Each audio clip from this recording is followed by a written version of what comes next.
Well, I have mad episodes because I'm a bit mad. For 3 weeks, I've got the opportunity to hang out with the woman some call the Queen of Rock, Courtney Love. It's a critical time for her. The ultimate showbiz survivor is on a mission to get her life back on track. I was a bit of a nutbag. I'm not anymore. For some, she's always been known as the drug-fueled rock star and rock widow of Kurt Cobain. Yet she's also an Oscar-nominated actress and critically acclaimed singer-songwriter who sold over 5 million albums. But in 2003, it all went wrong for Courtney Love. She became addicted to crack cocaine and was in and out of court. Her career nosedived and she attempted suicide. I wanted to die. She's not supposed to be alive. She's supposed to be, a pretty corpse. As I joined her, only 3 months out of rehab, she was setting out to conquer the demons that have haunted her for years, recording a deeply personal make-or-break album. With unparalleled access to the woman herself and her previously unseen personal archive, our cameras are invited in to follow her progress. If I don't get this out, I'd be suicidal. That's all there is to it. I'm drowning. My whole world is in your hands. March 2006. I'm on my way to Courtney Love's house in Beverly Hills. I'll be filming her for the next 3 weeks. She lives in a rented house just off Sunset Boulevard. She's only been in for a couple of months. Before then, she was bound by a home detention order, living in a hotel up the road. I arrive mid-chant.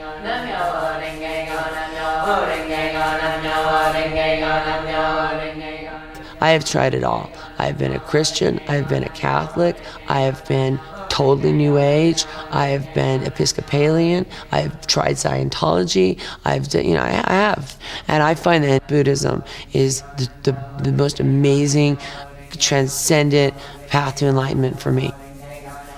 It absolutely works. It's an aggressive, you sit and you say Nam Myoho Renge Kyo, and you sit at your altar and you chant. And the cool thing is you chant for shit that you want and you get it. These are things I chant for. Perfect home, perfect man. Stay sober, help a certain friend in Hollywood, movie by July 1st, Kurt, Lindsay Lohan, and Kate Moss, I chant for them. Having a baby with a perfect man who treats me well. Horses, dogs, cats. That's a big scratch. After chanting, it's time for yoga. Courtney and her instructor Noelle are joined by Fluffy, Courtney's cat.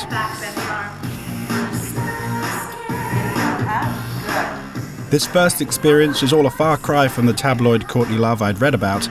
Up until recently, a lot of the stories were about her troubles with drugs, which in turn badly affected an album she was working on in 2003. A lot of heart went into it, and it got ruined because her and her friend were coked out, and that is the truth, and that is the fact, and everybody knows that.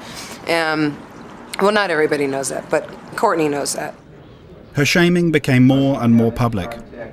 24 months ago or 36 months ago, watching her on court TV looked like she was beyond lost. The photos and the footage showed someone out of control. Her nadir was a TV show in August 2005, when she appeared as a guest on a show about Pamela Anderson. I don't know why I did it. I wouldn't sit down with Barbara Walters, I wouldn't sit down with Oprah, I wouldn't sit down with Diane Sawyer, but for some reason, I made friends with Pam that year. I would do Pam Anderson's comedy roast, not thinking I'm gonna get my ass kicked. I weigh 180 pounds, I'm using, I'm not clean. I didn't know what was going on. Somebody should have said, walk, get the fuck off that stage now, go. Courtney's demons were winning, and in July 2005, she took an overdose. I went to a hotel and I did heroin for the first time in 10 years. I wanted to die, and anyway, I didn't.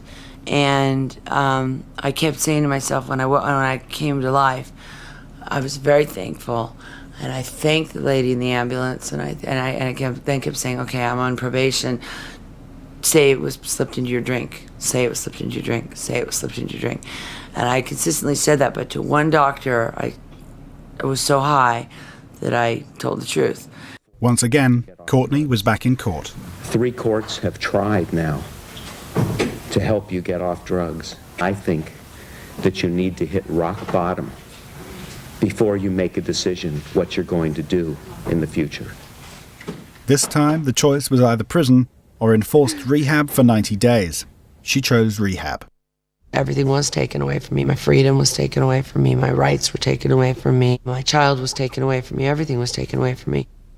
When I went to go visit her, I had to, as a friend, just give her support, let her know, hey, you're in here for a reason, so why don't you utilize the time that you got in here? And she wrote and wrote and wrote. If she can bring all of that from that journey, from literally the depths of hell, all the way back up to the surface of like, you know what, I have value, that is an incredible symbolic journey. Now, if people can't get beyond their own preconceptions, they're missing the point. You have to go down to hell to come back up to make that journey. Most motherfuckers won't step 2 feet out the door and sit in very deep judgment of others who go there. Courtney's only been out of rehab for 3 months. Her situation is vulnerable. She's still an addict in recovery. Do you sometimes suddenly bolt upright in the middle of the night and think, I just, Really want like some, a cold sweat? want some drugs? Yeah. A lot. Yeah, a lot. The relapse statistics are huge. We're on our way to a rehearsal studio in Hollywood. She's working on material for a new solo album. With many of the songs written in rehab, the album has the working title, How Dirty Girls Get Clean.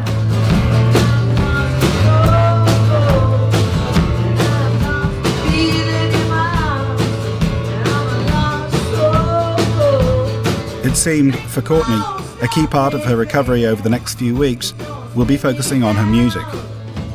For me, every one of these songs is a personal experience and they're all acerbic. None of them are tender love songs or very nice. They're all songs about disasters.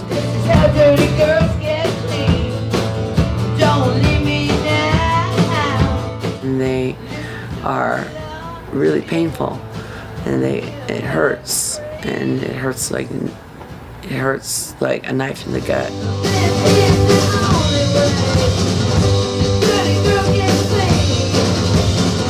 I've never been in this situation before. 2 nights later, this is one of the last rehearsals before Courtney goes into the studio to record these songs. The importance of this new album in Courtney's recovery is becoming clear, and there's pressure now on everyone. Did you record that? No, we're still going with Whoa! You're kidding me. No, I didn't know we started recording. Okay, that is so fucked up. I can't even believe that.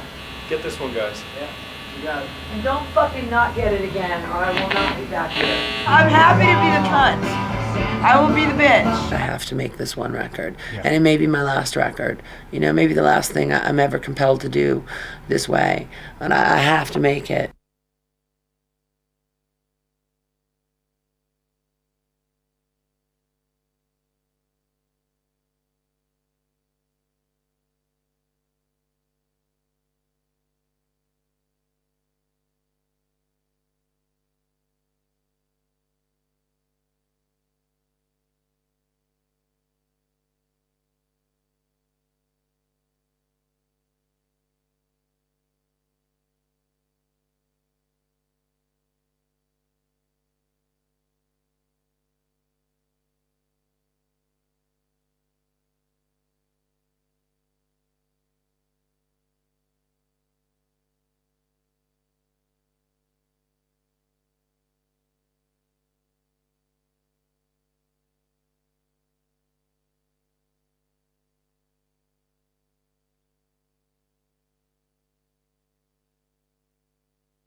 If Courtney Love's house was ever featured on Through the Keyhole, they'd be hard-pushed to guess it was hers. The Queen of Rock owns rooms of beautiful antique furniture and a myriad of flower arrangements big enough to hide behind. There's a ballroom, an inglenook fireplace, and a handmade disc-playing music box.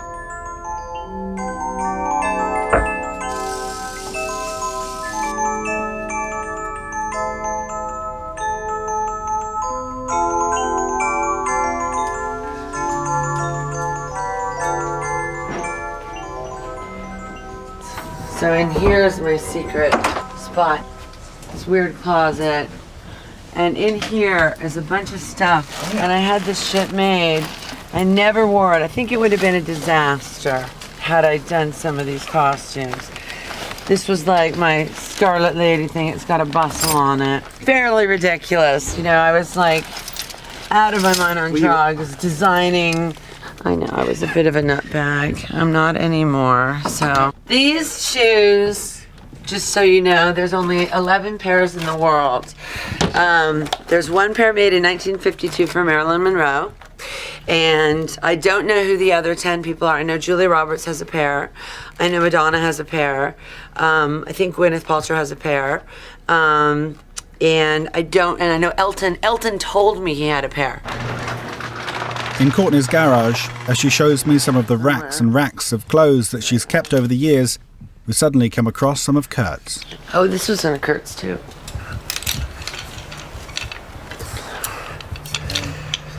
This is one of Kurt's. So I'm gonna put these things here and put them in storage, I guess.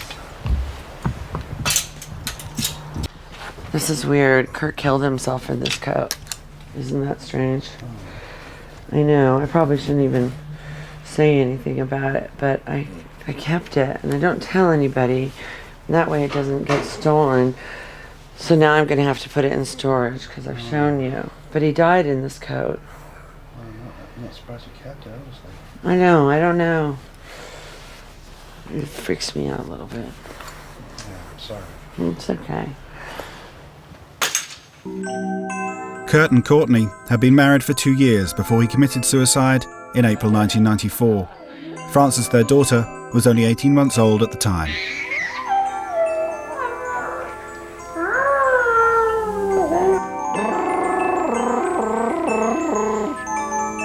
I give up.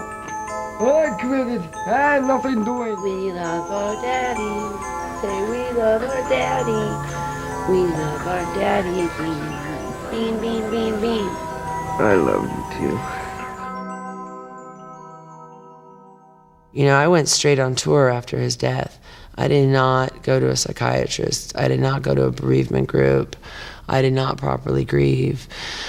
And I found myself this summer, one night, telling someone about my grief in a way that I'd never told anybody. I realized, you know, after 11 years that I had not properly dealt with this. The fact that I was really in love with this person and he was such a narcissist that he did this crazy thing. And he really did it, you know. It's not like you commit suicide and then you get to watch your own funeral like the fantasy goes as you're doing it. You know, you commit suicide and we don't even know what happens. We could be just dead. I was aware that the anniversary of Kurt's death, April the 6th, was the following day. How do you deal with that? Do you kind of lock yourself away? What do you do? I don't know. I'm just gonna work. You know, I'll chant in the morning, I'll chant in the evening. I chant for him every day. And I won't remind Frances, you know, and hopefully no one else will. How I would, you know, celebrate his life is by making sure that our daughter is happy and making sure that his legacy is taken care of. And, you know, hopefully I haven't seen the last of true compatibility and true love. You know, that would make me sad. You know, why should you? I mean, you know, sure you have it. Well, I miss him. I knew a boy who came from the sea. He was the only boy who ever knew the truth about me. I'm overwhelmed and undersexed. Oh, baby, what did you expect? I'm overwrought and so disgraced. or too ashamed to show my face. And they're coming to take me away now. What I want, I will never have. Courtney is managed by a company called Sanctuary, and in a room there, she shows me many of her personal diaries and photos that have been gathered together for a book. It's an eclectic mix of material. Oh, here's Prince Andrew again. This is my friend Norman making bunny ears behind him. Here's Hillary. That's really you and Hillary? Yeah. Well, how is this? Because we had breakfast once. Really? Was she nice? Oh yeah, I fucking love her, man. She's so cool. This I love. I gave this to Elton for his birthday and said rock stars always win. So it's there's a better picture, which is me, Donatella, and Liz all showing our rocks, but check it out. Oh my God, so this is Check it out. It's Donatella. And she's wearing the Burton Taylor. She shows me her most treasured personal photo album, an album with the words "Stay Out" written on the front in gold pen. Kurt is having a sassy day. Oh, remember those pajama bottoms I was wearing each day? It's like the last thing before we got married in those. This is your marriage. Is this your wedding? Yeah, this is our wedding. Where's this? In Hawaii. These are like sort of random pictures.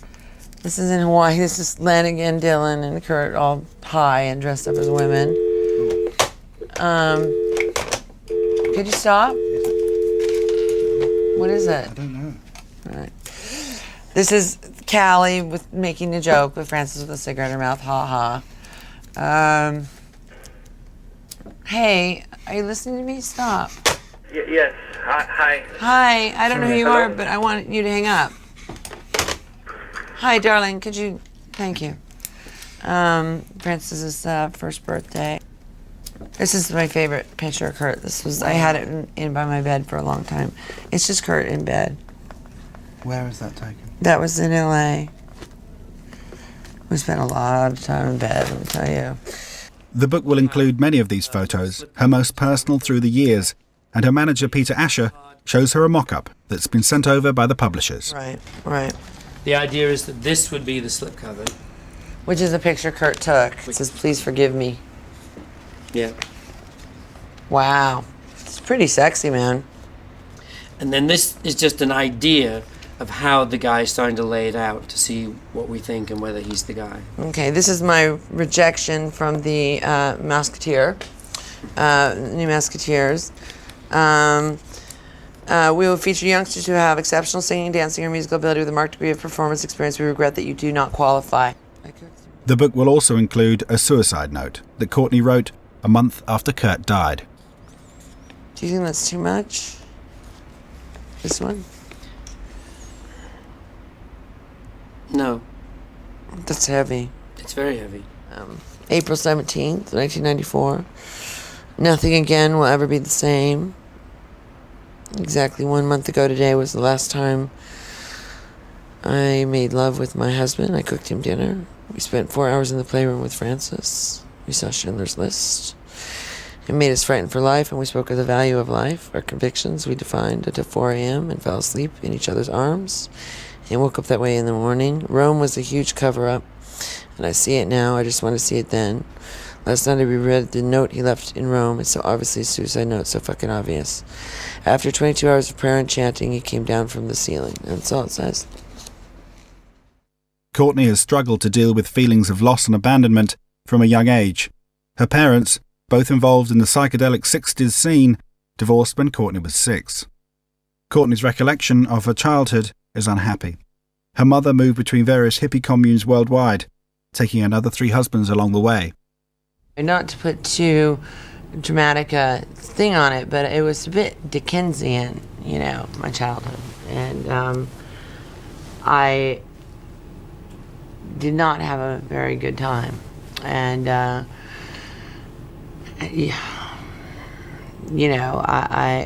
just had a terrible upbringing. Courtney rebelled in every way she could, ending up in and out of juvenile hall, travelling the world and sampling its extremes, from stripping in Korea to hanging out with British pop stars in Liverpool. I do remember not having any good social skills, although I learned them later. I learned them from hanging out at a gay disco and learning them from drag queens, and I learned them in Liverpool. I learned them in juvenile hall.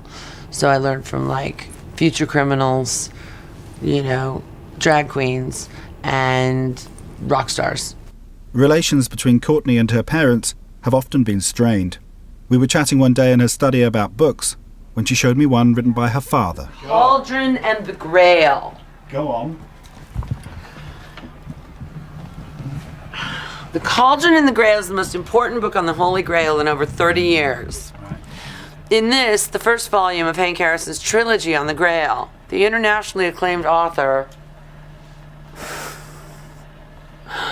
What planet is that nationality in? Traces the development of the sacred chalice through Celtic and Greek mythology, anthropology, astronomy, and archaeology, highly readable and riveting.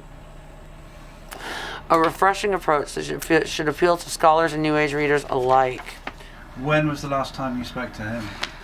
I haven't spoken to him in 25 years. 25 years? Yeah, since I was about 15. Shit. Is he basically just not even in your... He's a nutbag. Yeah. My mother I haven't spoken to in 15. And maybe I've spoken to her a few times in 15 years, like screamed at her to get out of my life or whatever, but there's no exchange. They're just nutbags, and I think that, you have to go, God, I come from such bad stock, I must be a terrible person. That's part of the self-loathing, is like, my parents are really horrible people, and I must be a horrible person because I come from them. But You don't still believe that? Well, I believe that through chanting you can change your DNA.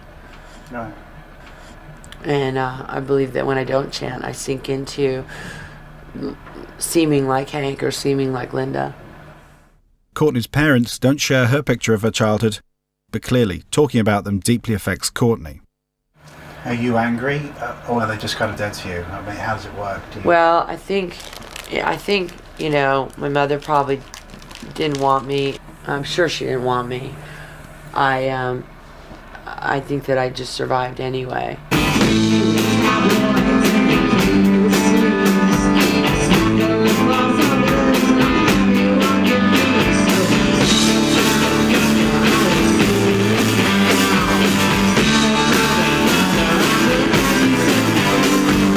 It's I hate you asshole, but it's a sexy I hate you asshole, and I will fucking triumph over your fucking ass one way or another, you fucking asshole.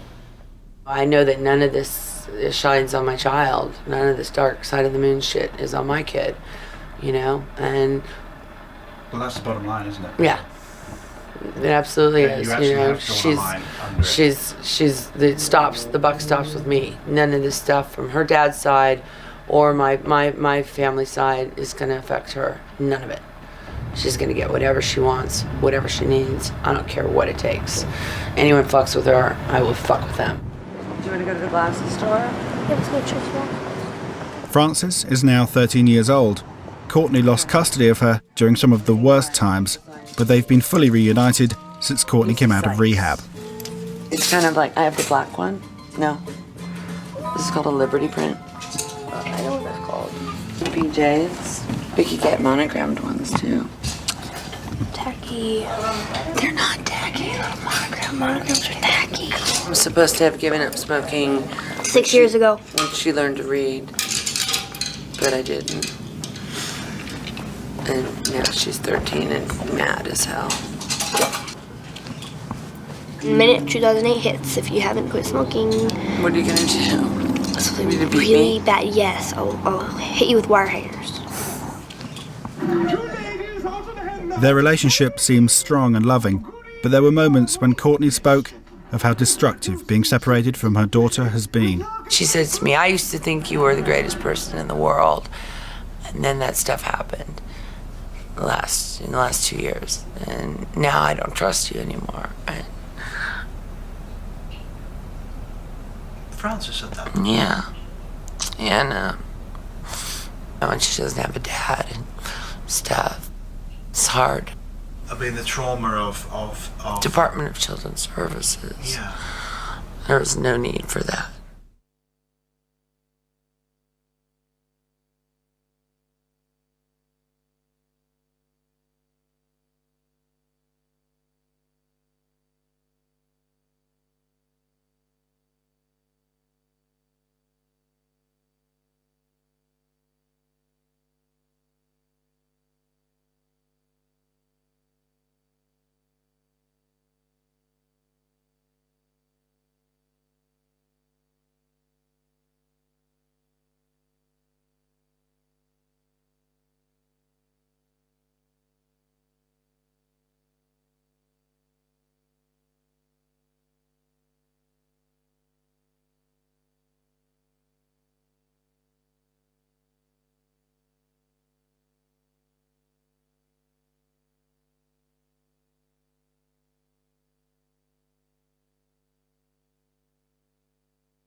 2 weeks into filming, and we're at the Kung Fu Gardens recording studios. From the outside, a nondescript building on a main road in North Hollywood, where the recording of Courtney's album begins today, only 3 months after she came out of rehab.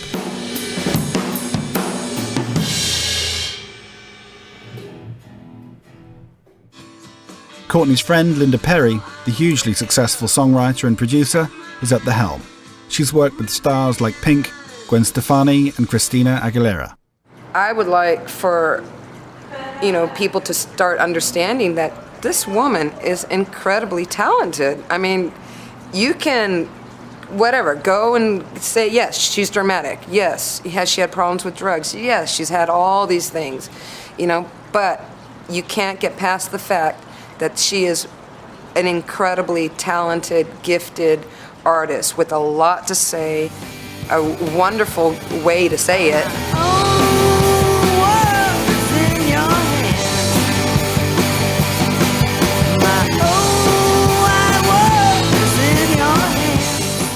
It's a major, major pressure, that I've been putting on myself, because it's like, who am I to think that I'm the one that's going to save the queen of rock and roll? Nights in the studio were long, long nights.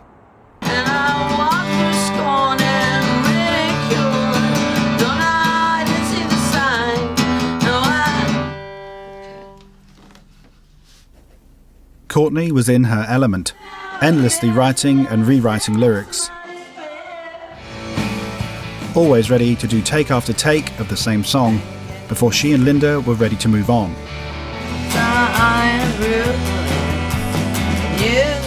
On one night in particular, at 3 a.m. and with a feeling that I probably had enough footage for the night, I tried to slip away.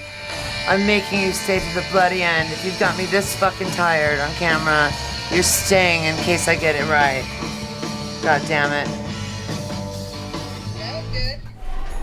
And so we stayed. And half an hour later, Courtney went to check her emails, and when she came back, her mood had suddenly darkened. It's just very upsetting. It's very upsetting to feel like, your friendships with people are based on whether these assholes find out about your friendships or not. Yeah. Who are these fucking people to, get mad at me when I'm more famous than them? That's the bottom line. Yeah. You know what I mean? It's like, I'm a lightning rod. It happens. Linda and the band were getting ready for another take in the next room, and as Courtney waited, she suddenly rocked forward and then rolled onto the carpet and began to fall asleep. It was an odd moment. To be honest, my first thought was whether she'd taken something and whether she was okay. I didn't really know what to do. I watched as her hand, holding a lit cigarette, slowly drifted towards the carpet. Yeah. What? Can I have an ashtray? Yeah.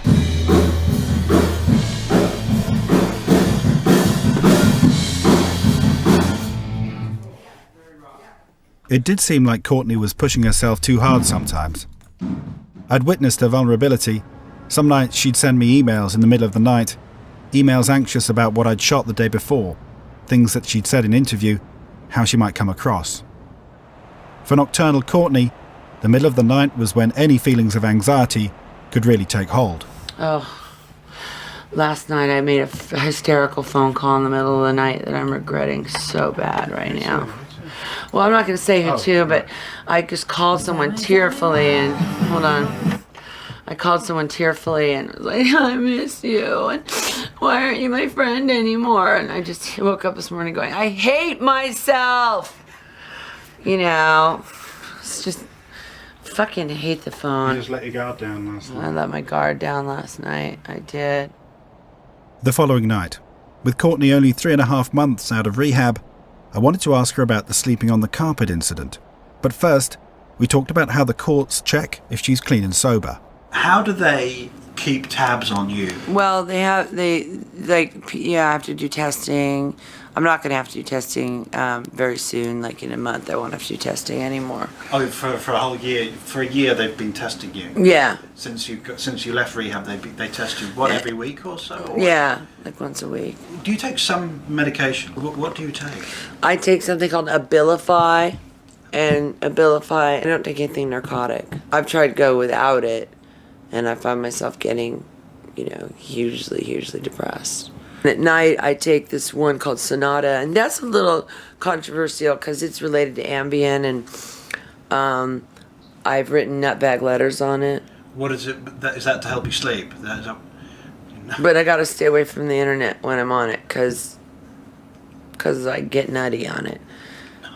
Like, I've written some whack job letters, man, and woken up in the morning going, oh my God. There have been a couple of times when I've been filming where, one in particular sticks in my mind. We're in the studio, and I know you'd had a bad email, I think, from somebody, and it had upset you, but you seemed incredibly tired to a point where you actually fell asleep on the carpet. Yeah, I was tired. And Linda actually said something to me about that. She said if I didn't know, I'd think you were on drugs. I'd been up, and I got an email that was wretched. I took like 2 Abilify. I mean, they do make you drowsy in an accumulative way. I wanted to talk about it just to kind of make sure that you know that I'd seen it and I'd filmed it and had to kind of work out, well, I wanted to talk to you about it rather than just put it in and go, oh, look, there's a mad episode. Do you know what I mean? Which you could do. Well, I have mad episodes because I'm a bit mad. Well, okay, so that maybe is the absolute core truth. Basically, that you're not on drugs, but you are a bit mad. Yeah. Well, sure. I mean, I'm a bit mad, for sure. It's not like I see people or hear voices, but I'm a little nuts. I'm certainly obsessive. That'll be a revelation to many, though, to be honest. That I'm obsessive. No, that you're actually you're not on drugs, and actually when you look like that, it's because you're a bit mad. It's not conditional on any substance. Well, thank God, because if I wasn't a bit mad, I'd be a worthless rock star.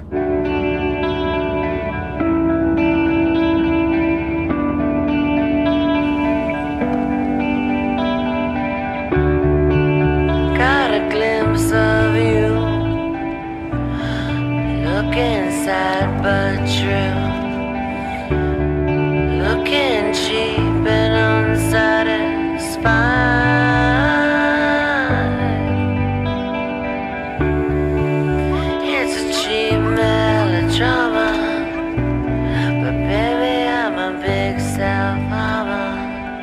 Next day, and Courtney pops over to see her friend, the actress and writer Carrie Fisher, one of her greatest mentors. They begin the afternoon by scanning Country Life magazine, looking at houses for sale. Hampshire, nice. The only drawback with Hampshire, though, as far as Courtney is concerned, is the ever-present danger of British tabloids. I don't want to be in their tabloids anymore. Then you have to act a tabloid-free life. Yes. Exactly. What do we have to do to not be in the tabloids? Not go Can't out do with people who are drugs. tabloidy. That's good. And we can't kiss and tell, which she's not doing. No. Nor have I ever. The only thing that you can't do is not get wisdom from your episodes. I mean, the scary thing, and maybe this is really indiscreet. What about to say. love? Oh, I know, but after I've made as many bad choices as I have to assume that the choices are mine. I'm not a victim, and neither are you. We're choosing these people. So I have to assume that the choice, my choice thing is broken. So That your compass is fucked. Yeah, Is that because I'm coming to that conclusion that my compass is fucked? Yeah, and if we get... Does that make me like a professional You're not spinster? mistreated. You're choosing the people that are doing this. I don't know it. No, it's your point of view. What that about you're a Nookie, then? spinster. Nookie, yes, unless you get hurt too much. Right. I mean, I really couldn't say. You're not lonely if you choose friends to be with. Yeah, no, you have no. to find companions to be with. I have songs. You're gonna have to be with someone that you like and not are in love with. I see. You get really stirred up and crazy when you're in love. I know. You know that. Yeah. And that's not a good place But it makes for good you to be. records. Yes. But so it if you fucks can me stand up. it, if you can stand I it. can't. Well, but I'm on the edge. Well, maybe you need to. This is going to be my last record for a while. How about that? I don't believe you. I can't go through this again. Not all Courtney's relationships have been unhappy. She shared 3 years with the actor Edward Norton and has been linked to Russell Crowe, the Hollywood directors Bennett Miller and Brett Ratner, and comedian Steve Coogan. In the car back to Courtney's house, the conversation continues about Courtney's love life. Is it the drama that you love? Is it No. no? No, it's the sexiness. Right. No, it's the compatibility and the sexiness. I like people who are tortured. I like people who are genius. Genius comes with its own package of insane, misanthropic, nightmare scenarios. Brilliant is great, and brilliant is rare, but genius is very hard to find. And I get more attracted to genius than I'll put up with so much shit for genius, because genius is about the only thing that makes me feel dumb, because I am, quote, brilliant. So, and there are certain things that I might actually be genius at, but I'm not genius. And I've been called it, but I don't know. It's not for me to judge. But I love being around people that are smarter than me. Right. And that think faster than me. So even if you're a dork and you wear stupid clothes and you make a fool of yourself and everyone makes fun of you and you're just an idiot, I don't care about the context. I don't care. If you're genius and I recognize it, I kind of dig that. Another ex-boyfriend of Courtney's is Billy Corgan, the frontman from the band The Smashing Pumpkins. He arrives to help out on Courtney's comeback album. As a musician, she's a vastly underrated songwriter. She has a keen, intuitive sense of what works musically. But you have to also coincide that with her cultural impact, which to people's vision of women playing rock or women having an empowered role and not being seen as sort of an oddity. I mean, she is the groundbreaker. So we were dating. And You and Courtney, you were dating? You didn't know that? You guys dated? God, I don't know We almost got anything. married. What? I had no idea. Well, I always say we almost got married. I thought we were going to get married. Whatever. I was in love. So. I was in love. We wrote a bunch of songs for each other. So for a while, her band would open for mine, but we'd play these places like 50 people kind of places. So, me being, the doting boyfriend, of course, I'd sit and watch the whole set. Fucking doting? What? Go on with your story. I was just kidding. No, I would sit and watch this. I would sit and watch your whole set, so later on, I could give you feedback on the show, and this is the way I am. Okay. right? Yeah, okay. So, of course, I, faithfully watch her set. So, of course, the idea was she should be faithfully watching my show, which, of course, never happened. So we're playing this place in Philadelphia, and I'm on stage, and I'm playing, and we're rocking out, and I look up, and I'm like, sax. wait. So I look up, and I'm like, where the fuck is that bitch? And I'm getting madder and madder. I can't find her, the club's really small, so I should be able to see her. So I look up, and I kind of spot her out of the corner of my eye, and she was standing on a table.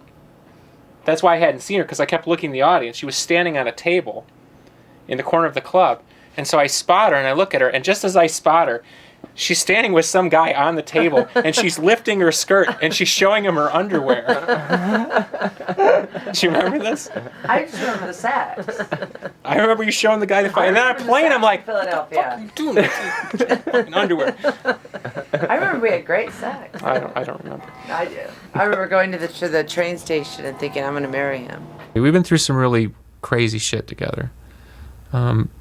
Drugs, relationships, marriages, and somehow this relationship has survived intact. Follow me back to the sunset, my king. Lock ourselves into the room. Gamble it all and lose it on me until the sorry ends. I think emotionally we have a very supportive relationship. It's not constant, but it's trusted. I love her unconditionally, but there are times when it's certainly not balanced. And I can tell that you're lost. Several days later, and a few tracks are starting to sound nearly finished. With that, Courtney's mood is improving all the while.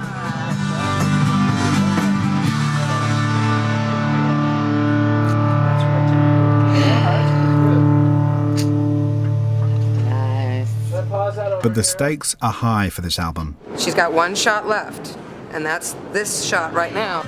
I don't know if she'll be accepted in the music business if we hand everybody another crappy record.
After 3 weeks, I was coming to the end of filming. Courtney Love's new solo album would soon be finished, and with that, another step in her process of recovery would be achieved. Courtney's impatient to get the word out already. I want to fucking And that's almost a 6-minute song. just fucking play it on someone's voicemail right now. No. We're going to restrain from playing people things from here on out. And of course we are. Okay? We're not going to play anything anymore, because you know how you're not going to play anything? I'm not giving you any CDs to take home. The next time people hear this... You're right! Yes. I'm telling you, you're fucking right. I know I'm right. All right? I sent I sent demos to people I should never have sent demos to. They weren't even demos. They weren't even demos. I know, Linda, you're right. I'm wrong. At least I know when I'm wrong. Woman. Maybe. But, I know it's good when I want to fucking play it for someone. How about that? Courtney has been out of rehab for 4 months now, but as well as the album, her schedule seems to be packed with other projects like movies and theatre roles. After years of chaos in her life, Courtney had a fair bit of domestic bookkeeping to do too. Having managed to lose $20 million in her drug-fueled days, she was close to being broke. But all that's set to change. Today, Courtney and her manager Peter Asher are going public with her decision to sell 25% of the Kurt Cobain song catalogue to an investor for a reported $50 million. Press release all done. Okay. Corrected everything, made the changes, rewrote the headlines. Well, I'm just glad to not it's all out. be the professional widow. I was broke for 4 years and really broke. And to be a broke celebrity is weird. Being broke is horrible, as everybody who's broke, and most people are, know. But being broke and really famous, no one believes you're broke.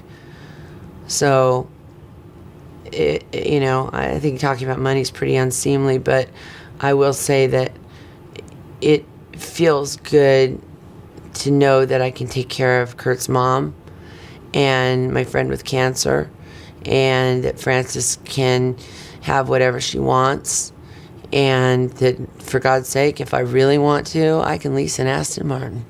Not that I'm going to be a prat and do that, but, I can think about it, at least. The money will no doubt come in handy, but more importantly, it seems like another attempt to distance herself from her past. But some things are still as they always were. Courtney's still, to all intents and purposes, a rock star living in Hollywood, moving in the same circles she always has done, coming close to temptation all the time.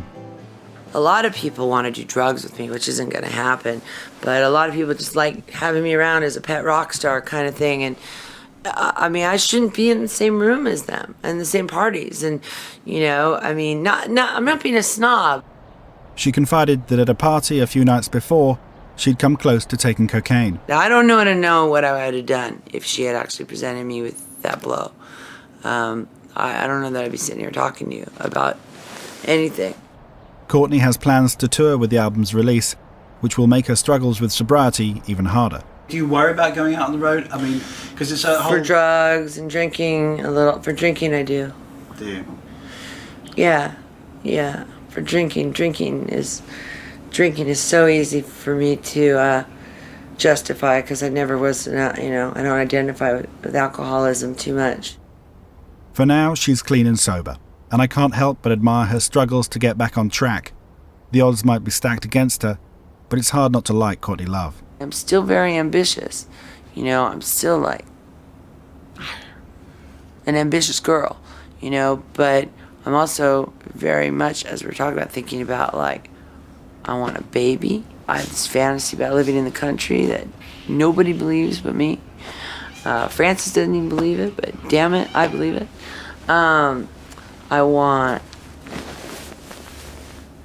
but until that time comes, I will fulfill my obligations. I will do my movies, and I will do my touring, and I will work my ass off. So listen, this might be one of our last chats on the road. Ever? Well, no, not ever. Will I still be talking to you after this airs? Let's hope so. I really hope so. Yeah, no. Please. I know that I'm just a lost girl, but please stick around and I'll build you a world. I'll build you a world. I'll build you a world.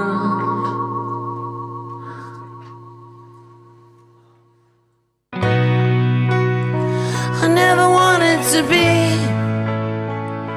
the person you see. Can you tell me who I am?